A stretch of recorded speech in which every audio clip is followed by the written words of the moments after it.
Okay, I believe it's time to go ahead and get started. Got just a few announcements to make before we do. And then after the announcements, Bo will lead us in prayer. Jesse will lead us in a song, and then we'll dismiss the children to class. I want to remind everyone there's a bridal shower for Anna Harden. This will be Sunday morning over in the Family Life Center following Bible class. So that'll be Sunday morning after Bible class. She's registered at Miss Millie's, Amazon, and Target. Also, remember, especially you that's got children, the Easter egg hunt will be Sunday, March the 24th, and this will be following Bible class also. We need to add to our sick list Kay Inman.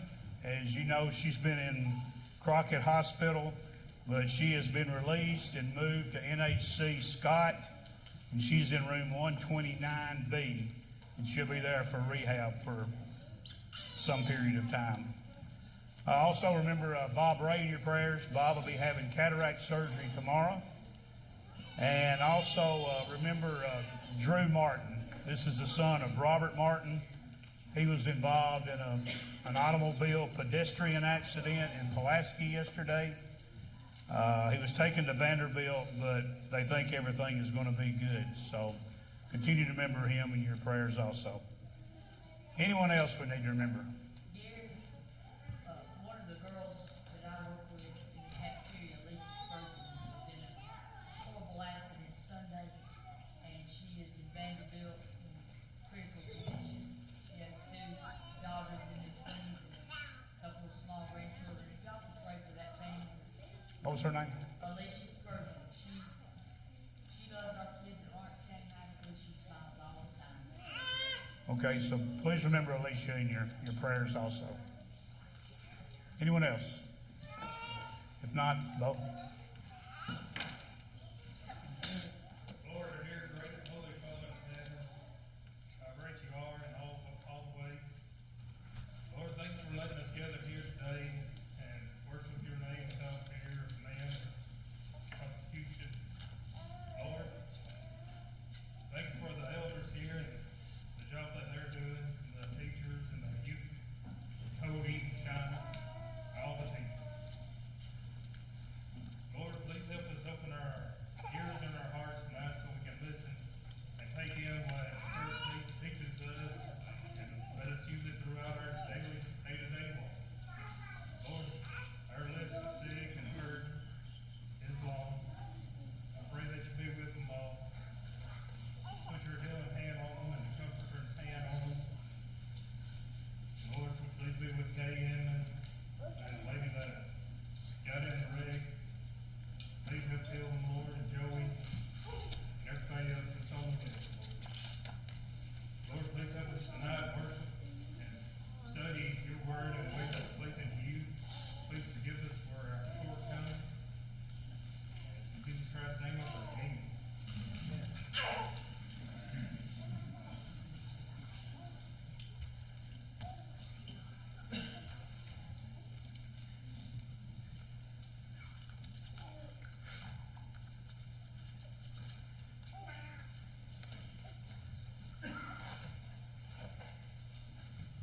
Good evening.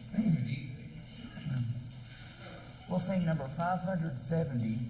If you're using your songbooks, Shall We Gather at the River? We'll sing the first, second, and fifth verses. And then following this song, we will be dismissed to our classes. If you're able, let us stand as we sing. Let's all sing out. Shall we gather at the river?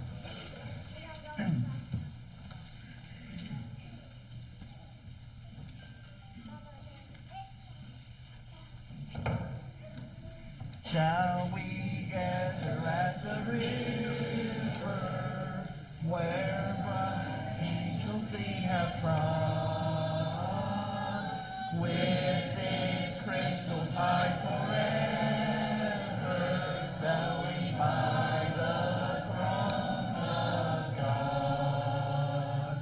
Yes, we'll gather at the river, the beautiful, beautiful river.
Saints whom death will never sever, with their songs of saving grace.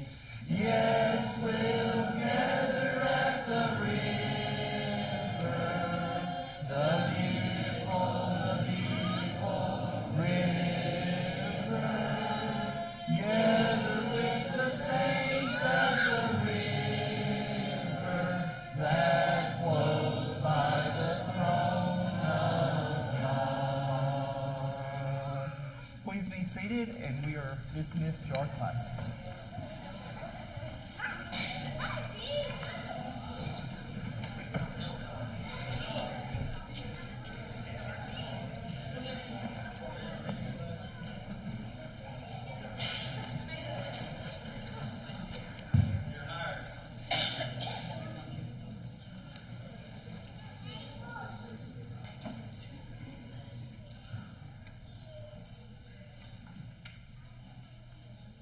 Jerry just passed along some information, good information, on Joey. He was able to have his treatment today. His blood count was up, so that was good. He was able to have his treatment. I did text him here a little while ago, and didn't hear anything from him. Did Betsy just get with you? Okay, yeah. So continue to pray for them and all the others that are in our bulletin and those that we're praying for. We are in, turn to chapter 9. So we are working our way through the examining of the earthly tabernacle. Boy, and there's a whole lot of details there when you really look at the furnishings, and it's kind of a neat study for me. To just stop and take a look at that and the meaning of all of the sacrifices. Obviously, we're getting at, again, just another way of the superior way of Jesus, right? In so many ways. That's what the Hebrew writer just again and again is pointing out, how much better Jesus is, how much better his covenant is, how much better his sacrifice is. The tabernacle, his blood, and that's what what it really comes down to in chapter 9. And we're going to finish. We got to about verse 10, I believe, last week, and we're going to finish up chapter 9, and then tonight, and then we'll move on to chapter 10. So we looked at the earthly tabernacle, and I'll throw this image up there again for you just to kind of keep in your mind. Remember, we looked at the veil. Now, the Hebrew writer points out that there were two veils. You had the first veil, right, with its furnishings. So you had the candlestick, the table of showbread, and then you had the second veil, which we call, right, in that behind that veil, the Holy of Holies, or the most holy place. But you also have the Ark of the Covenant in there, and the altar, also the altar of incense that was, or the golden altar of incense. Now, do we remember what was inside of the Ark of the Covenant? Anybody remember? Commandments are in there. Anything else we remember? There we go. The Aaron's rod that budded, right? And what else? Manna. So let's, for just a minute, now what are these things in there for?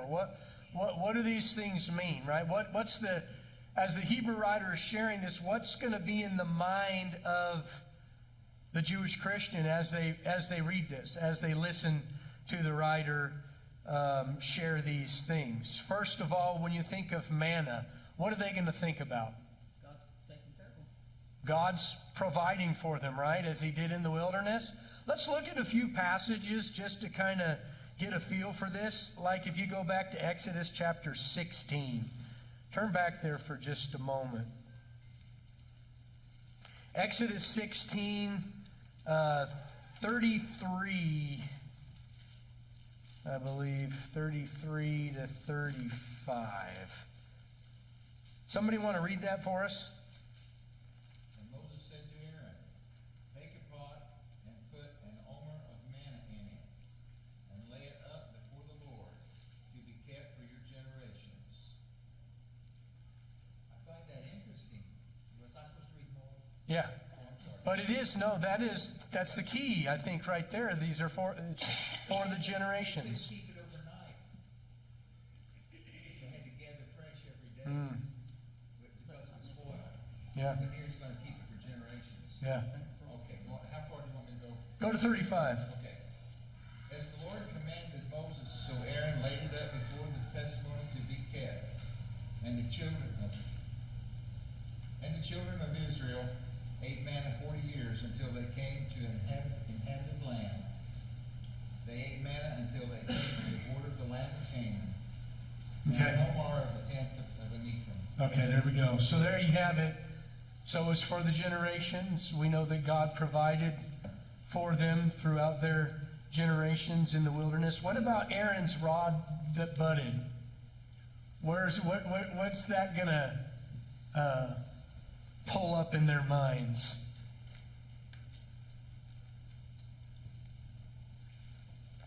Go back to number 16. Genesis, Exodus, right? Then what? Leviticus, Numbers, right? And then Deuteronomy. So look at Numbers 16 really quick. Now you remember Korah's rebellion, those that rose up against Moses and Aaron and grumbled right against God. And so I think this is the setting. You can look at that at chapter 16 and 17, but look at chapter 17, verse 10. But the Lord said to Moses, put back the rod of Aaron before the testimony to be kept as a sign against the rebels, that you may put an end to their grumblings against me, so that they will not die. So it was kind of a protection for them as well, but a reminder of that. And it's interesting when you go back and see all the times that there was grumbling. And God did not like their complaining, did he? He was completely against that. So there you have Aaron's rod that budded. How about the tables of the covenant? What is that? The commandments, right? It should remind them of their freedom from Egypt. Okay. Absolutely. And Deuteronomy, go to Deuteronomy chapter 10.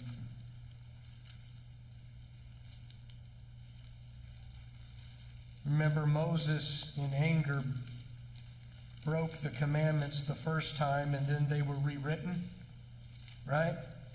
Chapter 10, verse 1 to 5, there, Deuteronomy says, at that time the Lord said to me, cut out for yourself 2 tablets of stone like the former ones, and come up to me on the mountain and make an ark of wood for yourself. I will write on the tablets the words that were on the former tablets, which you shattered, and you shall put them in the ark.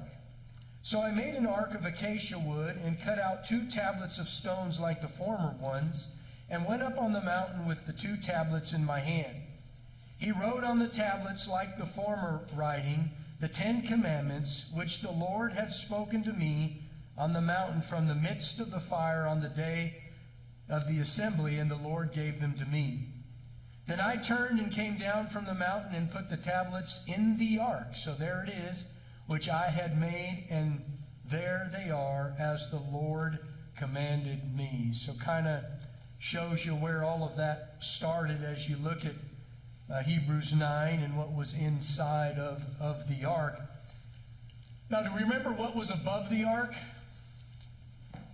The cherubim, right? What do we know about the cherubim? They were overlooking the mercy seat. What do we know about cherubim?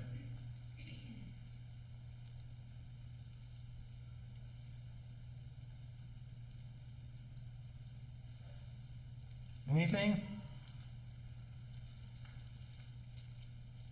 Think back to the garden. What happened in the garden? Adam and Eve's sin, right? They're kicked out of the garden. Look at chapter 3. Jerry, you got chapter 3? Something was keeping them from going back into the garden. Yeah. Angel with a flaming sword. Read verse 23. I think it's verse 24. Where? Genesis. Genesis what? Chapter 3, verse 24. So he drove out the man and placed cherubim on the easts of the Garden of Eden, and a flaming sword which turned every way to guard the way to the water. So there was the cherubim as some sort of heavenly creature, right? And then the flaming sword. Also, when you look at Ezekiel, like in chapter 1, where you have Ezekiel 1, I think also in chapter 9, and also through chapter 11, the living creatures that are there. Also, I think in Revelation 4 and 5, there you have the same creatures, the cherubim. But we find this back in Exodus 25. So go to Exodus 25 for a minute, and starting in verse 18.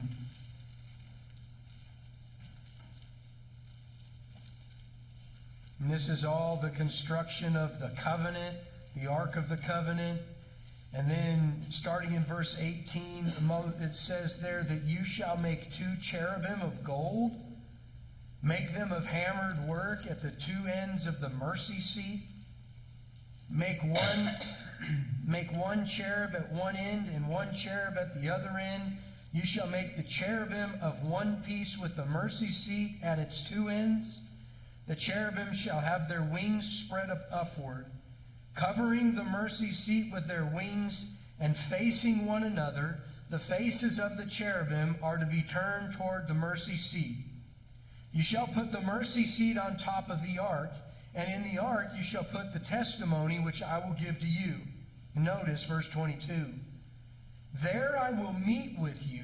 So God's telling this to Moses, to Aaron and Moses, I will meet with you, and from above the mercy seat, from between the 2 cherubim, which are upon the ark of the testimony, I will speak to you about all that I will give you in the commandment for the sons of Israel. So God was going to communicate to his people that way, which I thought was very interesting. So that's what we find back in chapter 9 of Hebrews, when you look at verse 5, and we read through this last week, but where he says above it, the Ark of the Covenant, you've got the cherubim of glory overshadowing the mercy seat. So they're looking down on the mercy seat. But of these things we cannot now speak in detail. So there you have the cherubim. I'm sure there's a lot of other verses that we can find throughout the scriptures. That would be an interesting study to do. But again, it's showing the superior nature of Jesus again, and his sacrifice and his covenant, as chapter 8:6 again says, but now he has obtained a more excellent ministry. Notice the wording, more excellent, by as much as he's the mediator of a better covenant, which he has enacted on better promises. When he said a new covenant, he made the first obsolete. Remember? What was the first? The law, right? So he made the first obsolete, but whatever is becoming obsolete and growing old is ready to disappear. So when Jesus comes, all of that is happening. So there's this contrast of the earthly and heavenly. That's what we're dealing with here in chapter 9. Look at verse 11 and 12. We're going to do quite a bit of reading here, so follow along. Verse 12 of chapter 9. Actually, back up to verse 11. But when Christ appeared as a high priest of the good things to come, he entered through the greater and more perfect tabernacle, not made with hands. So not a man-made tabernacle. That is to say, not of this creation, and not through the blood of goats and calves, but through his own blood he entered the holy place once for all, having obtained eternal redemption. Now jump down to verse 23 of chapter 9. And let's go to verse 26. Therefore it was necessary for the copy of the things in the heavens to be cleansed with these. I want you to focus on that idea of the copies, because that's what we're dealing with. Right? Jesus is that reality again. All of the things prior to that under the law were the copies of the heavenly things. Therefore it's necessary for the copy of these things in the heavens to be cleansed with these, but the heavenly things themselves with better sacrifices. For Christ did not enter the holy place made with hands, a mere copy of, notice, the true one, but into heaven itself. So that's the true tabernacle. But into heaven itself now to appear in the presence of God for us. Nor was it that he would offer himself often, as the high priest enters the holy place year by year with the blood that is not his own. Otherwise, he would have needed to suffer often since the foundation of the world. But now, once at the consummation of the ages, he has been manifested to put away sin by the sacrifice of himself. So again, in other ways, like he's saying it in several ways, not only is the tabernacle greater, but the sacrifices that were offered are greater, right? Number one, he said, Jesus offered his own blood. I always think of his will, his willingness, right? Those sacrifices under the law, there was no choice there. There was no obedience there. Jesus willingly offered up his own blood, and then it says that he entered that holy place, the Holy of Holies, once and for all. Now that is into heaven, right? No wonder why the Hebrew writer says it's greater, he's greater, his sacrifices are greater. So, any thoughts there before we move on? What do you notice in verse 13 and 14 of chapter 9 of the difference in the results of the sacrifices? Sacrifice under the law versus the sacrifice of Jesus. Specifically in regards to verse 13 and 14. For if the blood of goats and bulls and the ashes of heifers sprinkling those who have been defiled sanctify the cleansing of the flesh, how much more will the blood of Christ, who through the eternal Spirit offered himself without blemish to God, cleanse your conscience? Notice cleansing of flesh, verse 13, in contrast to verse 14 of cleansing your conscience. What's the difference there? What is he talking about?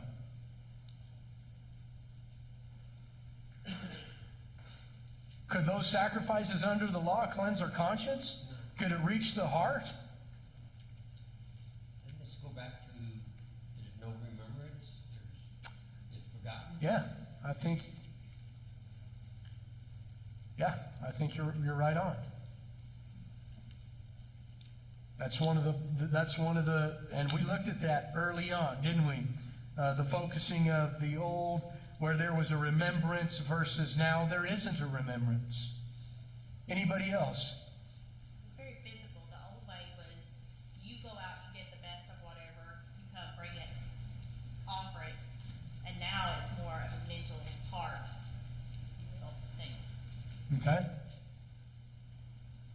Good. Anybody else? And also, it alludes to maturity. I mean, we can say the word conscience and think, oh, I have a clean conscience, or I'm happy with my conscience. But the fact that it mentions, dead works in here can go back to when he starts off, I think it's chapter 6, where he talks about the elementary doctrine of Christ versus maturity, and then he gets into good works. Yeah.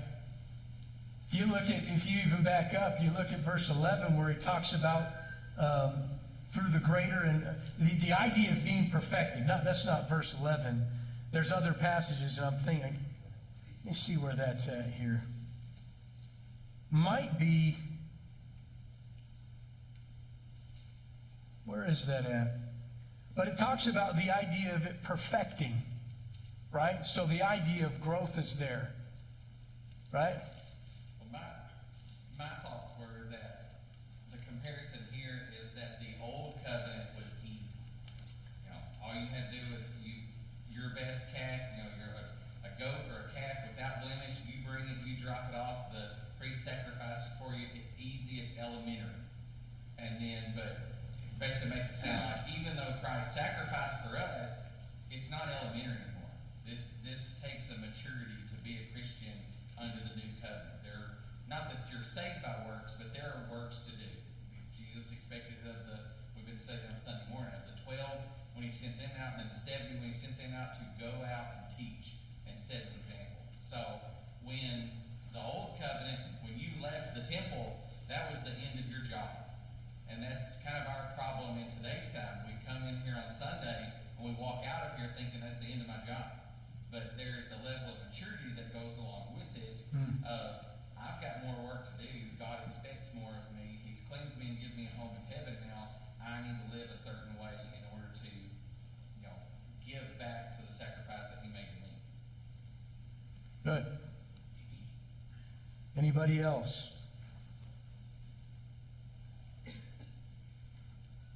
Verse 8 of chapter 9, so verse 8 and 9 says, the Holy Spirit is signifying this, that the way into the holy place has not yet been disclosed, while the outer tabernacle is still standing, which is a symbol of for the present time. Accordingly, both gifts and sacrifices are offered. So it's back to our point of the conscience there, which cannot make the word. There's the verse. So verse 9 is the one I was looking for. Which cannot make the worshiper perfect in conscience. So there definitely is more to this, right? But Jesus' sacrifice did, right? And that's, again, pointing out how it is better. What did it accomplish, his sacrifice, according to verse 12?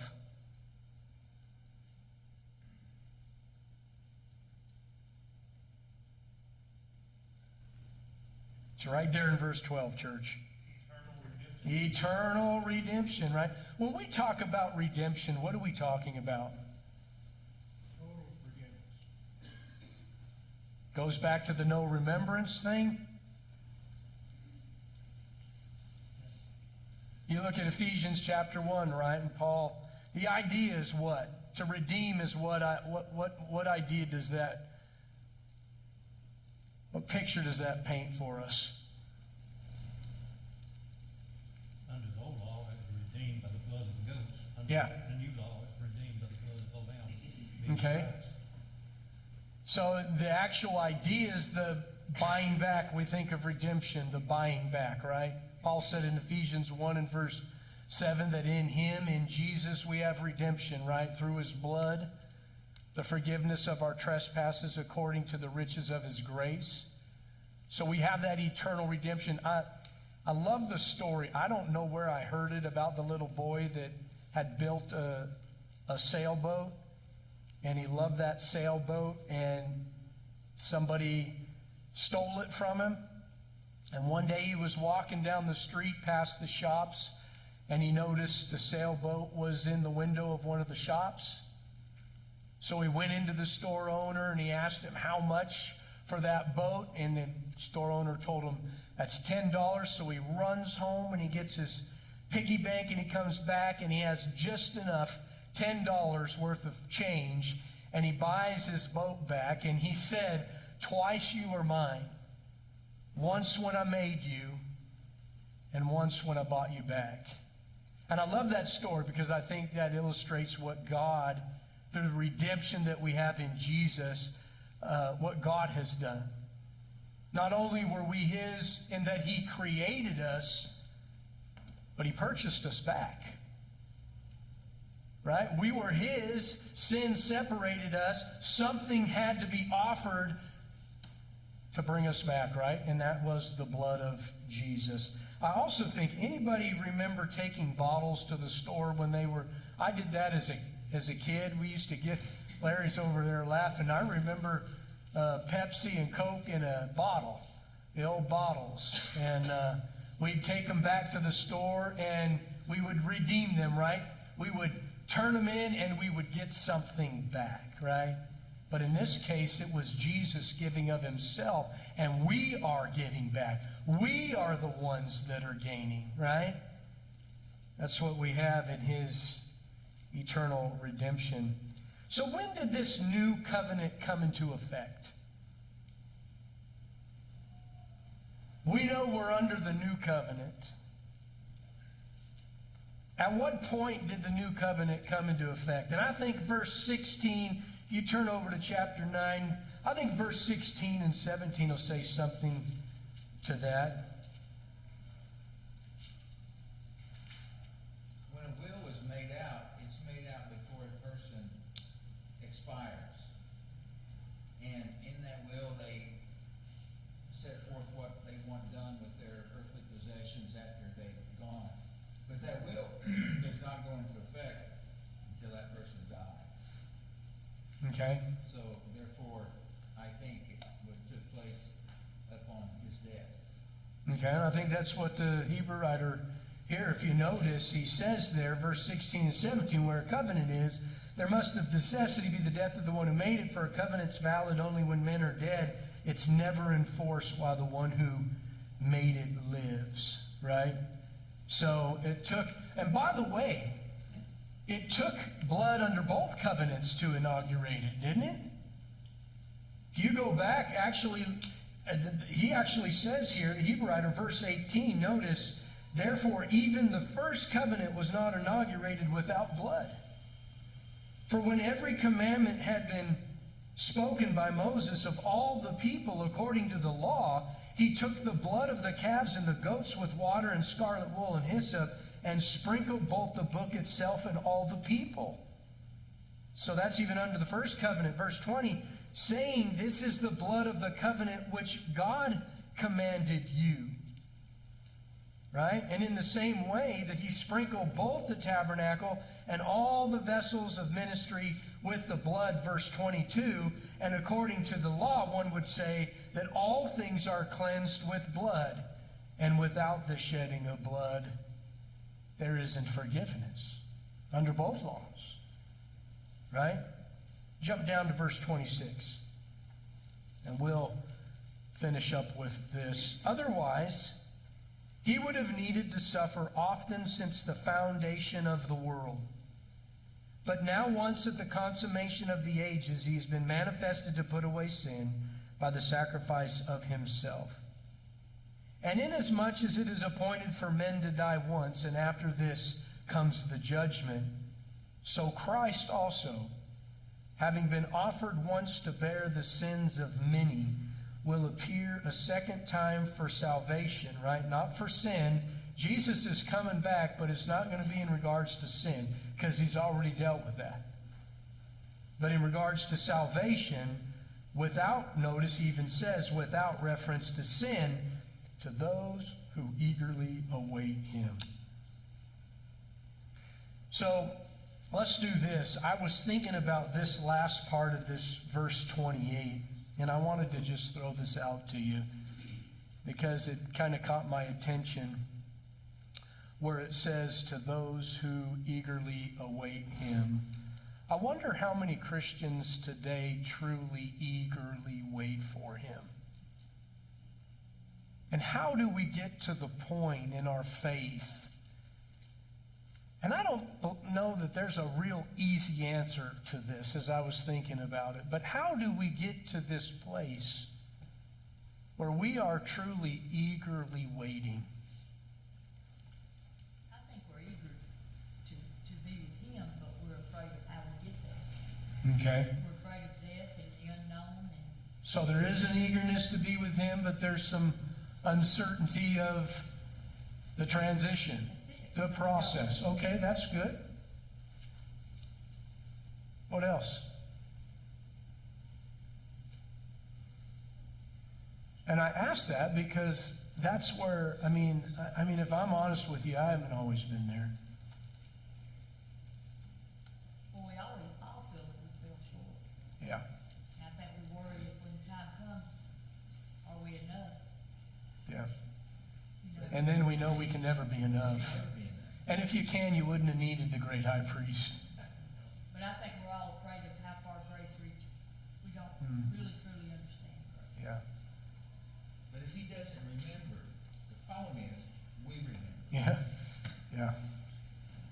We do. And we bring those things up often, don't we? I know I do. But I think that keeps us in the lines of this teaching. Mm. Otherwise, you know, you just let it go. Yeah. Anybody else? All right, we'll come back to chapter 10 next week.